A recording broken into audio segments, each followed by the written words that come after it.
Anda kembali menyaksikan Breaking News Kompas TV, Saudara. Saya Lintang Pudiastuti, masih terkait dengan perang Amerika Serikat Israel versus Iran, sasar fasilitas minyak. Kami masih akan melanjutkan dialog dengan pengamat Timur Tengah dengan Pak Mustafa. Selamat siang Pak Mustafa, dengan Lintang Pak di sini Pak. Selamat siang Mbak Lintang. Baik Pak Mustafa, kita lanjutkan kembali dialog di Breaking News Kompas TV. Tadi saya sempat menyimak sedikit, membaca pernyataan dari Pak Mustafa terkait sasaran strategi perang sudah bergeser, yang tadinya menyasar pangkalan militer tapi sekarang sudah ke fasilitas sipil. Salah satunya adalah kilang minyak dan penyulingan air. Ini akan seberapa parah ke depannya Pak Mustafa, dan ini pasti akan berdampak juga kepada masyarakat sipil begitu dan global. Anda melihatnya ini akan berapa lama strategi ini akan dipakai?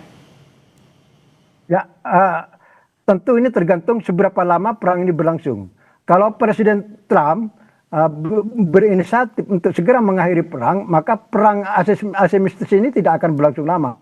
Artinya dampak ekonomi dari perang ini akan bisa tertahan ya. Jadi semua tergantung pada keputusan Presiden Trump mau memperpanjang perang atau mempersingkat perang ini. Ini keputusannya di sini. Jadi kita lihat dalam 2-3 hari ke depan ya. Tampaknya nanti untuk mempercepat perang ini saya kira bagian dari taktik Iran ya.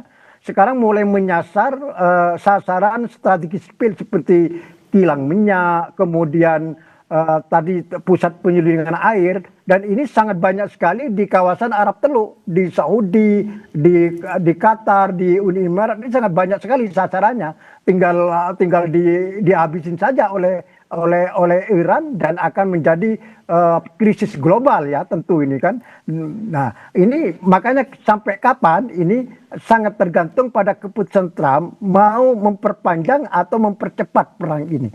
Dan kalau perang ini berlanjut-lanjut seperti tadi ditayangkan berita oleh Kompas TV, di Prancis sudah mulai ada krisis BBM ya, sudah mulai rakyat sudah berteriak, dan saya kira nanti akan negara-negara Eropa yang lain seperti itu ya. Saya tidak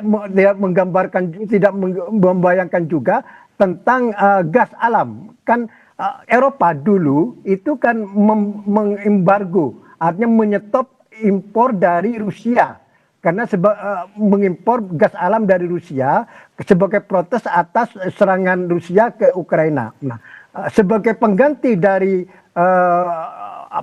Rusia, negara Eropa itu mengimpor gas alam dari Qatar, dan selama ini aman ya.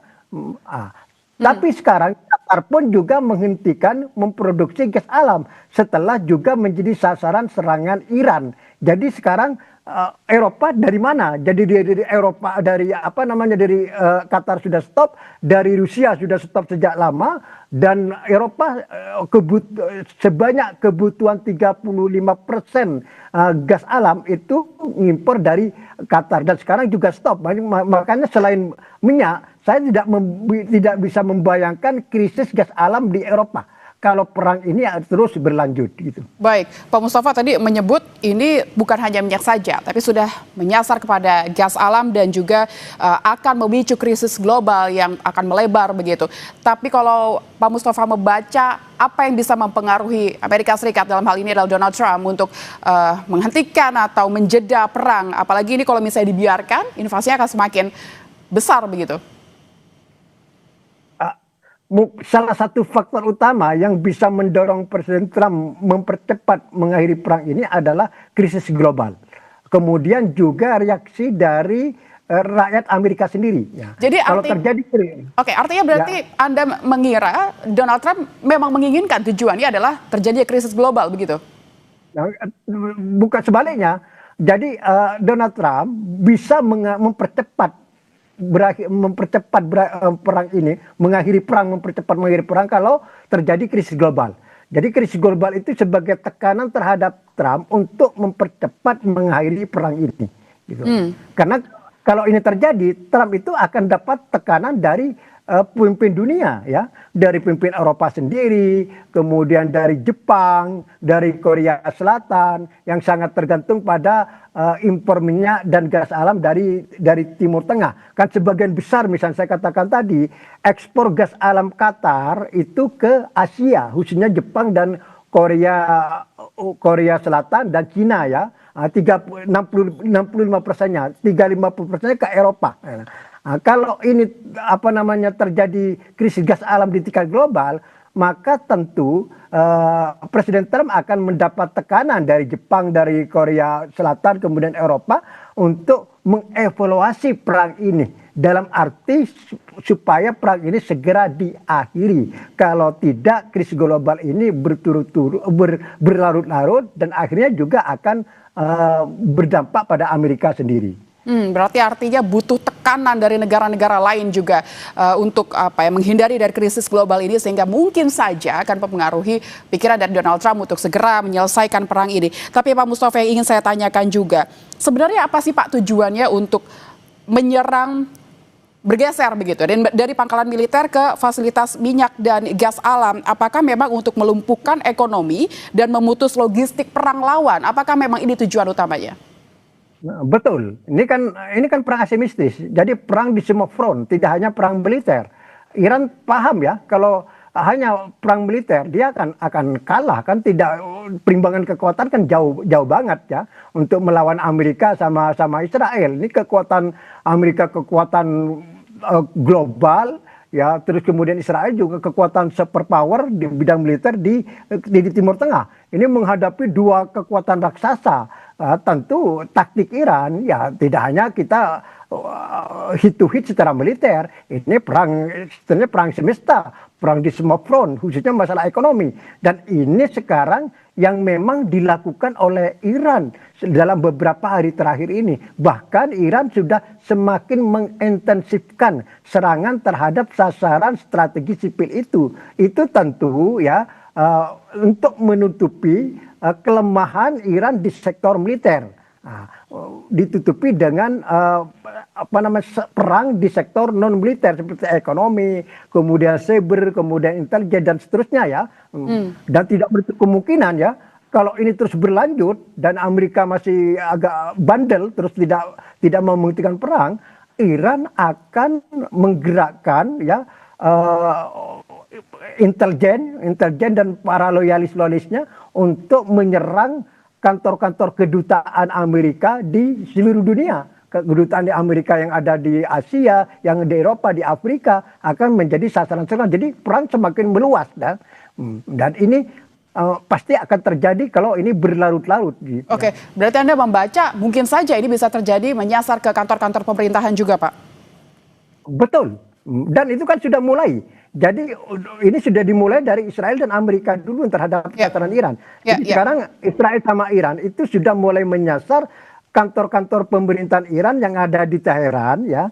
Ini dalam rangka untuk melumpuhkan struktur kekuasaan politik Iran ya. Kalau struktur kekuasaan militernya sudah dianggap klaim Trump sudah 80% sudah bisa menghancurkan. Sekarang tinggal struktur kekuasaannya gimana. Ini sekarang sudah mulai disasar oleh Israel dan Amerika. Apakah kalau boleh saya rangkum, ini artinya adalah sebuah peningkatan fase perang, Pak? Karena sini sudah menyasar perang-perang infrastruktur juga. Betul. Jadi ini kan eskalasi. Jadi eskalasinya sudah kemana-mana sekarang. Tidak hanya di sasaran militer ya. Sudah di sasaran sipil dari semua lini. Kita menggambarkan dalam beberapa hari mendatang kalau perang tidak berhenti, sasaran apa lagi ya yang akan jadi target dari kedua pihak, oleh Iran maupun oleh Israel dan Amerika. Oke, Pak Mustafa, yang hingga kini kita nantikan adalah kemunculan dari Mojtaba, pimpinan terbaru Iran. Hingga kini belum muncul. Apakah menurut Anda gaya kepemimpinannya akan seperti sang ayah sebelumnya dengan melihat kondisi seperti ini, bukan lagi terfokus kepada militer saja, tapi sudah ke infrastruktur dan sipil begitu. Apa yang akan dilakukan oleh gaya kepemimpinan dari seorang Mojtaba? Nah, dalam situasi perang seperti ini, siapapun pemimpin Iran akan melanjutkan perang, akan melanjutkan perlawanan terhadap Amerika dan Israel ya. Seperti ditayangkan tadi ya oleh Kompas TV ya, begitu rakyat Iran itu sangat semangat berkerumun di lapangan terbuka menuntut pembalasan atas tewasnya pemimpin spiritual Ali Khamenei. Jadi untuk kepentingan domestik ya, tentu siapapun pemimpin Iran termasuk pemimpin spiritual Iran yang baru Ayatullah Mujtaba Khamenei akan terus melakukan perlawanan karena itu adalah sumber legitimasinya. Tapi untuk kita melihat yang sebenarnya siapa Ayatullah Mujtaba Khamenei, apakah dia punya mindset pemikiran yang sama dengan bapaknya atau dia berbeda, itu nanti kita lihat kalau sudah perang ini berhenti. Jadi bagaimana Ayatullah Mujtaba Khamenei ini mengendalikan negara, terutama nanti ketika Iran dan Amerika berunding lagi misalnya, bagaimana apakah Iran lebih lunak sikapnya dibanding sebelumnya, itu sangat dipengaruhi oleh sikap atau pendirian dari pemimpin spiritual yang Iran yang baru, yaitu Ayatullah Mujtaba Khamenei.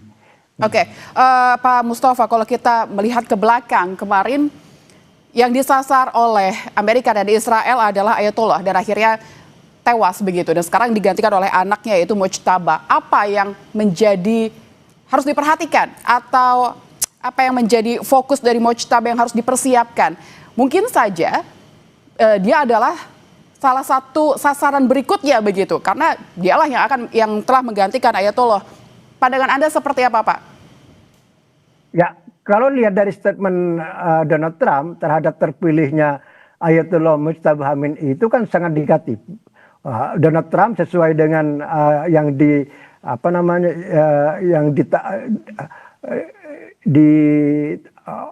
diberitakan oleh jaringan berita Fox News ya, Donald Trump menyatakan bahwa dia tidak bahagia melihat terpilihnya Ayatollah Mujtaba Khamenei sebagai pemimpin spiritual baru. Dan Donald Trump juga kepada pemimpinnya seperti dilansir oleh Wall Street Journal mengatakan bahwa tidak ragu-ragu membunuh Ayatollah Mujtaba Khamenei ini kalau tidak menuruti tuntutan Amerika. Cuma kita kalau berbicara apakah Ayatullah Mujtaba Khamenei ini seperti bapaknya atau tidak, kalau dalam saat perang ini tidak mungkin lah Ayatullah Mujtaba Khamenei tetap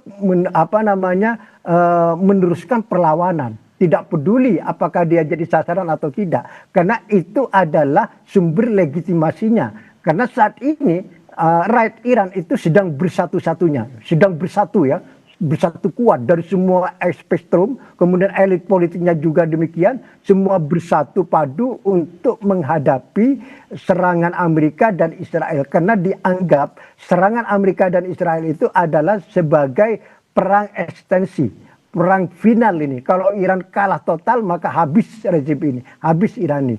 Sebaliknya kalau bisa bertahan dengan posisi sekarang itu adalah sudah sebuah kemenangan. Makanya kalau Trump tidak menghentikan perang, Iran akan melakukan perlawanan sampai titik darah penghabiskan. Karena ini dianggap perang ekstensi, perang hidup dan mati bagi rakyat dan elit politik Iran. Oke, Iran akan berperang hingga titik darah penghabisan. Apakah dengan kemunculan Mujtaba ini bisa diartikan menjadi ancaman baru buat Amerika Serikat atau sama saja seperti sebelumnya? Apakah Mujtaba ini akan mengadopsi apa yang telah dilakukan ayahnya sebelumnya? Nah, seperti yang saya katakan tadi, dalam situasi perang seperti ini, Ayatullah Mujtaba Khamenei pasti memilih opsi melanjutkan peperangan selama Amerika dan Israel tidak menghentikan agresinya, serangannya terhadap Iran. Apakah mungkin kekuatannya lebih kuat mungkin, Pak Mustafa?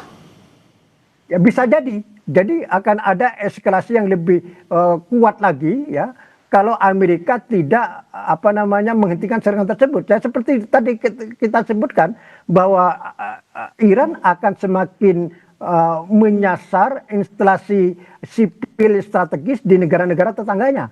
Kalau perang ini tidak segera dihentikan, ini kan bahaya. Ini akan menimbulkan bencana ekonomi global, dan ini sudah dirasakan sekarang kan tadi yang sudah ditayangkan Kompas TV di Prancis, dan saya kira di negara Eropa yang lain akan melakukan hal yang sama. Ini kalau tidak segera perang ini dihentikan. Oke, akan terjadi krisis global dan contohnya sudah terbaca kemarin ya. Hari ini juga minyak dunia sudah naik. Pak Mustafa, kita harus jeda sejenak, nanti akan kembali lagi di Breaking News Kompas TV. Ya.